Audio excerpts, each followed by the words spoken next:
Hello everyone. ఇక్కడ స్వీడన్లో తెలిసిన వాళ్ళు తెలుగు వాళ్ళు భోజనానికి పిలిచారు.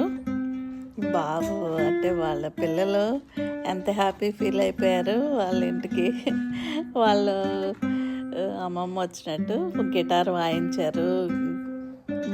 వాయించి అన్నీ మెడల్స్ ప్రైజెస్ అన్నీ చూపించి బయటకు కూడా తీసుకెళ్ళారనమాట. ఏంటి ఫిషింగ్ చూపిస్తామని బీచ్ దగ్గరికి ఫిషింగ్ చేసి వాటితో ఆడుకుని మళ్ళీ వాటిలో నీళ్ళలో వేసేస్తారు సీలో. ఇలా ఫిషింగ్ పట్టి చూపించారు నాకు. అంటే వాళ్ళు ఎంత హ్యాపీగా ఫీల్ అయ్యారంటే చాలా హ్యాపీగా పట్టి చూపించారు. మా లియో కూడా వచ్చింది, మా అమ్మాయి పెట్ట, అది కూడా ఎంజాయ్ చేసింది. వాళ్ళకి కూడా బాగా అలవాటు భోజనానికి.